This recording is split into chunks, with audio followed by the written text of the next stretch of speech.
Assalamualaikum warahmatullahi wabarakatuh. Badurak sadayana kelas salapan anu soleh jeung solehah, kumaha daramang. Alhamdulillah pami daramang mah eta pisan ku Bapa disungkeun dina tiap saah. Mudah-mudahan sanes hidup unggul atau bukan hanya kalian saja yang sehat, tentunya juga adalah kedua orang tua kalian, baik mamanya, ayahnya, demikian juga adik ataupun kakaknya, termasuk saudara-saudara kalian semua. Mudah-mudahan tetap sehat dan selalu dalam perlindungan Allah Subhanahu Wa Taala. Baik anakku yang soleh-solehah, kita lanjutkan.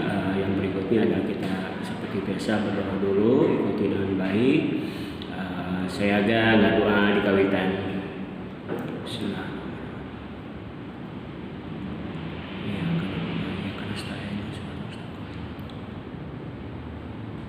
Dan saya salam. Assalamualaikum warahmatullahi wabarakatuh. Selanjutnya mangga orang niatan seperti biasa atau kita niat seperti biasa, dalam hati saja diikuti niat saya belajar bahasa Sunda hari ini karena Allah. Silakan dalam hati saja, bisa dimulai sekarang. Oke, cukup. Selanjutnya awali juga kita pembelajaran hari ini dengan bacaan basmalah supaya dapat berkah dari Allah Subhanahu Wa Taala. Bismillahirrahmanirrahim. Baik anak-anakku yang soleh-solehah, kemarin kita sudah membahas mengenai babasan, pengertian babasan. Dilihat dari segi arti sudah Bapak jelaskan, kalian juga sudah menyimak dengan baik. Itu ada pakeman ataupun perkataan yang hanya dua kata dan kemudian sudah baku dan juga sudah Bapak jelaskan kemarin dengan cara turun-temurun. Nah, contohnya juga sudah Bapak berikan, ada katanya dua kata, ada berat birit atau artinya saya dititahna ataupun susah diperintahnya. Nah, ini hanya untuk mengulang saja supaya kalian ingat Demikian juga ada panjang lengan, artinya sok maling, artinya suka mencuri dan seterusnya. Baik anak-anakku yang soleh-solehah, kita lanjutkan sekarang setelah jelas kita mendengar penjelasan di minggu kemarin mengenai babasan. Kita lanjutkan sekarang ke paribasa. Nah, ini paribasa juga sama yaitu dengan ini bentukannya bentuk idiom Nah, dilihat dari segi arti hampir sama Bapak katakan hampir sama antara babasan dan paribasa. Nah, hanya perbedaannya adalah dilihat dari segi arti, di situ dikatakan bahwa paribasa nyaeta wangun pakeman basa anu leuwih ti dua kecat anu geus baku jeung ngabogaan arti kiasan sarta sumubarna cara turun-temurun. Nah, sebenarnya kalau Bapak jelaskan kembali pun itu hampir sama dengan babasan Cuma yang membedakannya di situ dikatakan kalau yang namanya babasan itu hanya dua kata Nah, hanya dua kata. Nah, sementara ini sementara di situ dikatakan bahwa anu leuwih yang namanya peribahasa itu wangun kata atau bentuk kata yang lebih dari dua kata lebih dua kata. Kalau yang namanya babasan itu hanya dua kata, kalau ini lebih dari dua kata. Sama, nuges baku artinya sudah baku dari sananya dari sananya, dari nenek moyang kita, entah siapa yang menciptakannya. Yang jelas yang dimaksud dengan nuges baku tersebut atau udah baku tersebut itu bahasanya bahasanya sekalipun menurut kita itu adalah kasar, gitu ya. Mulut kasar itu memang udah seperti biasanya, nggak bisa umpamanya kalau dari babasan panjang lengan, tidak bisa umpamanya ketika berada di Cianjur atau di Bandung jadi panjang panangan, nggak bisa. Itu yang dikatakan sudah baku. Jadi tetap harus panjang lengan. Berat birit ya sama ya, berat birit itu ya babasan ya sudah baku, artinya dari sananya berat birit gitu ya. Sekalipun sekali lagi itu sepertinya bahasa kasar atau bahasa sehari-hari, nggak bisa diganti menjadi abot imbit gitu ya. Nah sama demikian juga dengan paribahasa ya, paribahasa. Nah ini artinya ya sudah baku dari sananya, tidak bisa diubah ya ke bahasa yang lain gitu. Kalaupun umpamanya kita sedang ceramah gitu ya, sedang ceramah, kemudian kita menggunakan paribahasa bahasa Sunda, ya udah gitu ya, kita tetap menggunakan paribahasanya ya, bahasa paribahasa tersebut yang diterjemahkan gitu. Nah demikian juga memiliki arti kiasan serta sumberna secara turun-temurun. Nah ini sudah Bapak jelaskan juga ya di babasan ya. Jadi sumbernya secara turun-temurun, kemudian kiasan tersebut ya artinya mengkiaskan sesuatu ya. Panjang lengan kalau di babasannya panjang lengan. Tangannya panjang. Kalau umpamanya orang yang mau mencuri itu kan menggunakan tangan gitu kan ya.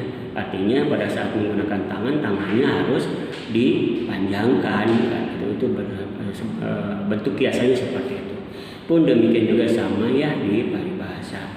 Demikian juga dengan cara yang dikatakan yaitu dengan cara turun temurun. Artinya ya ada menyebarnya dari mulut ke mulut gitu ya. Umpamanya kamu dengar dari orang tua kamu ya, kemudian atau dari guru kamu. Nah orang tua kamu itu dengar dari bapak orang tuanya orang tuaku sampai terakhir kan gitu ya. Nah, entah siapa yang membuat ya paribahasa atau babasan tersebut gitu ya. Nah ini yang dimaksud dengan paribahasa ya.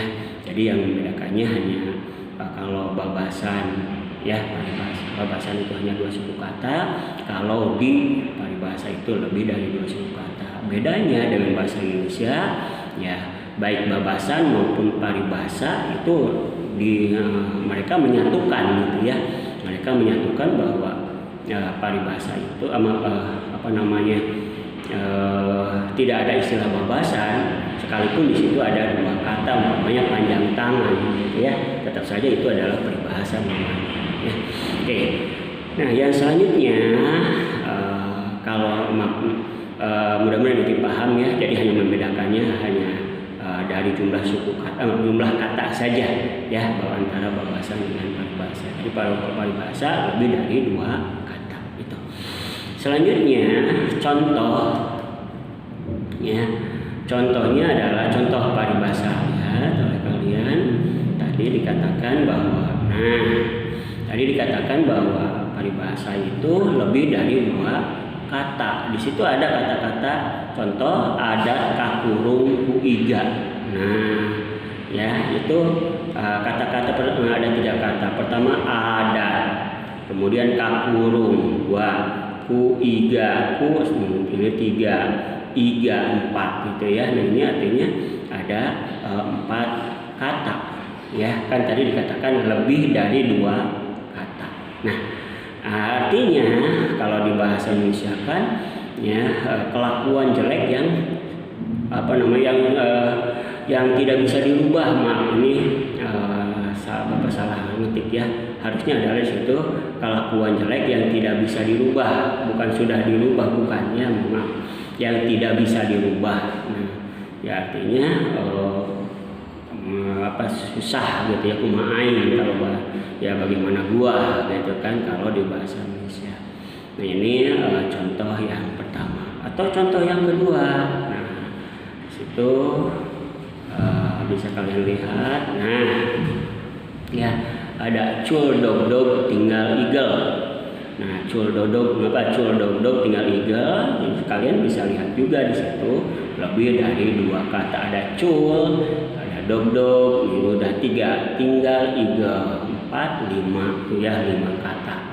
Nah ya, beda dengan yang tadi. Contoh ya, yang babasan itu panjang dengan panjang. 1 leungeun, 2 berat birit dan seterusnya. Nah itu ya bedanya situ. Nah, lihat dari segi arti, ya, di situ dikatakan cul dog tinggal eagle meninggalkan pekerjaan utamanya. Nah, ini mungkin kalaulah kalian yang statusnya sebagai pelajar gitu ya, sebagai pelajar tentunya adalah pekerjaan utamanya belajar, bukan main HP kan gitu ya. Nah, bukan main HP ataupun main game dan seterusnya gitu ya. Jadi bukan berarti tidak boleh kalian untuk main HP ataupun main game gitu. Kalau itu sekedar hiburan nggak jadi masalah. Apalagi kita umpamanya habis capek puyeng gitu ya, ngerjain tugas atau belajar gitu ya, boleh silahkan. Tapi jangan menjadi makanan sehari-hari. Belajarnya setengah jam, ya main HP-nya 15 jam, gitu kan ya, habis waktunya. Kalau begitu bukan bukan butuh lagi, bukan hiburan lagi, tapi kebutuhan kalau sudah seperti itu, gitu ya.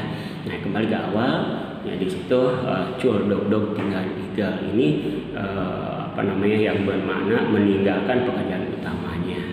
Ya kalau umpamanya orang tua ya kerja di kantor gitu ya, ternyata umpamanya ya, ternyata dia malah jualan gitu ya, padahal kerja utamanya di kantor. Itu kalau di kalau di bahasa Sunda itu cul dog tinggal eagle istilahnya. Yang selanjutnya ada contoh berikutnya, yang ketiganya. Nah, di situ hade tata hade basa ya. Hade tata hade basa artinya adalah baik ya tingkah lakunya dan perkataannya ya, orang soleh lah ya, orang yang soleh artinya ya antara tingkah laku dan perkataannya itu nyambung gitu. Nah, kadang-kadang kan ada juga ya orang hanya sebatas memberikan nasihat yang baik-baik, tapi kelakuan orangnya tersebut malah tidak sesuai gitu kan. Ya, umpamanya nyuruh orang sholat berjamaah, dianya nggak berjamaah kan gitu ya. Dulu sholat subuh bareng gitu ya di masjid, memakmurkan masjid, dianya tidak sholat tidak sholat subuh di masjid. Nah, itu kan berarti tidak sesuai ya dengan bahasa hade tata hade basa. Nah, itu ya contoh. Ya, itu contoh peribahasa Sunda. Ingat sekali lagi ya, yang namanya paribasa paribasa itu, nah itu dilihat dari segi arti hampir sama dengan babasan. Ya, nama babasan. Ingat sekali lagi, yang jadi perbedaannya adalah gitu ya. Lebih dari 2 kata ya. Lihat di contoh, kalian tinggal tinggal pelajari, tinggal diingat-ingat gitu ya. Nah, kemudian ini sedikit Bapak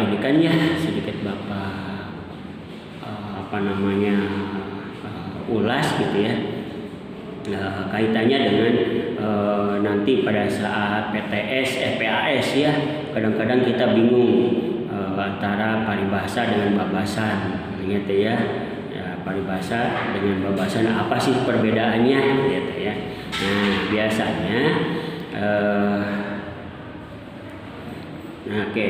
biasanya Bapak suka menggunakan kata-kata yang mudah diingat gitu ya. Gitu. Nah, apa untuk bisa membedakannya? Kadang-kadang gini, apa perbedaannya peribahasa dengan babasan? Itu kan kadang-kadang peribahasa ya terbalik gitu ya artinya. Ya umpamanya gini, paribasa artinya adalah Kemudian babasan artinya adalah kadang-kadang terbalik. Aturan paribasa adalah lebih dari 2 kata, malah dijawabnya dengan arti babasan jadi 2 kata. Nah, itu kadang-kadang kita bingung. Nah, supaya gampang kembali Bapak katakan, kalian pakai kata yang bisa diingat. Contoh duka, ya. Nah, duka, gitu kan ya. Gampangnya adalah baduka, nah gitu ya gampangnya. Nah, apa sih maksudnya ada atau bisa jadi badu lah gitu ya gampangnya. Badu itu maksudnya apa? Babasan 2 kata gitu ya. Itu aja apalagi badu gitu ya, babasan 2 kata gitu aja. Itu untuk mengingat supaya antara babasan dengan paribasa itu tidak tertukar pada saat PAS gitu atau pada saat ulangan ya. Jangan dihafalin lagi dengan paribasanya, nggak usah gitu supaya tidak tercampur. Badu aja gitu ya, babasan 2 kata gitu ya. Nah ini untuk untuk gampang mengingat gitu. Baik, kita lanjutkan sekarang ya, kaitannya masih dengan paribasa, yaitu dilihat dari dilihat dari persamaannya gitu ya, dari persamaan dan perbedaannya. Nah, ini sebetulnya sudah Bapak bahas ya. Nah, babasan dan paribasa itu sasaruaan atau persamaan antara babasan dengan paribasa. Nah, persamaan yang pertama adalah antara babasan dan paribasa sama-sama ungkapannya sudah baku ya. Ungkapannya sudah baku artinya ya dari sononya begitu gitu ya, tidak bisa dirubah ya dengan kata-kata, baik kata-kata yang halus atau yang lebih kasar lagi, nggak bisa gitu ya. Udah itu aja dari sononya begitu gitu ya. Kemudian yang berikutnya ya, persamaan yang berikutnya adalah ngabogaan arti kiasan, sama-sama memiliki arti kiasan ya. Oke, dan terakhir adalah menyebarnya secara turun-temurun, artinya menyebarnya secara turun-temurun ya. Baik, nah yang selanjutnya yaitu dari segi bedanya, tadi udah persamaan ya, perbedaannya apa? Nah, babasan tadi ya sudah Bapak jelaskan. Kalau babasan itu biasanya cuma 2 kata atau ngan ukur 2 kecap atau 2 kata. Ingat ya, tadi berat birit ya, panjang leungeun, hampang birit dan seterusnya.